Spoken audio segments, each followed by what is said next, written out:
Hey, what's up guys, welcome back to another video, and in today's video we're just going to run down the UFC 172 fight card. It's just a preview show. So I'm going to break it down. I think Jon Jones is pretty much undefeated. He's 19-1, and Glover Teixeira is 22-2 on a 20-fight win streak. Okay, these are two dudes that are massive. You have one dude who likes to swing wild, likes to throw a lot of elbows, kicks, knees, and elbows, and use the ground game and use elbows. And then you got Glover Teixeira, which is, some are considering the modern-day Chuck Liddell. And I'm going to take Jon Jones in the second round. I think Jon Jones is going to win. I'm not a big Glover Teixeira fan, but I wouldn't be surprised if he knocks out Jon Jones with one of his heavy-handed strikes. Then you got Phil Davis, which is 12-1, which I think he lost his last fight against Leon Machida. That's just my honest opinion. Versus Anthony Rumble Johnson, which is 16-4, coming off a 6-fight win streak over in World Series of Fighting. And I'm going to say this.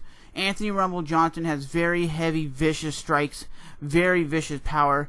He wins 69% of his wins are by knockout. Phil Davis is 50% by decision. So he knows how to run the clock and knows how to manage the game.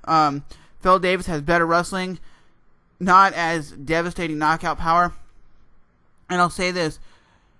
I'm going to give the fight actually to Anthony Rumble Johnson, probably by knockout. But I wouldn't be surprised if Phil Davis plays it safe and goes for the wrestling and just holds him down, or stays on the outside and does like a little pitter-patter punches and bunches. And then you got Luke Rockhold, which is 12-2, versus Tim Boetsch, which is 17-6. Tim Boetsch was supposed to be this almighty beast that was coming in here and just stomping fools out. He has 53% knockout range versus Luke Rockhold's 45% submission. I honestly think Luke Rockhold is in that same place that Michael Bisping is. He's at the place where he's either doing really good and gets beat, or he does really good and wins. I'm actually going to give Tim Boetsch this fight. I think he has the knockout power, the wrestling, and he's a very strong, vicious fighter. So I'm really going to give it up to Tim Boetsch in this fight.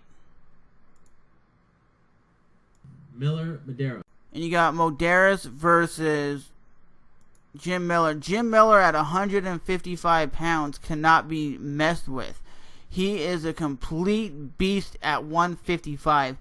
57% of his wins are by decision. I see the fight going to the ground and him getting submitted really, really quickly. But if it stays on the feet, Medeiros, if I'm pronouncing his name right, has almost a 70% knockout range. I don't think he's knocking out Jim Miller. Jim Miller is one of those guys who loves to grind you out and play dirty. So I'm giving it up to Jim Miller for the win all day, every day. So that's my honest opinion for predictions. So there is women fighting on the UFC on Fox prelim card starting at 6 p.m. Right now they're already fighting. So with that being said, there will be a video after this talking about UFC 172 recap show. So with that being said, guys, remember to rate, even if you hate, comment, and subscribe. And these are my predictions for UFC 172. I'll see you MMA fanatics next time. See you guys in a couple of hours. Bye-bye.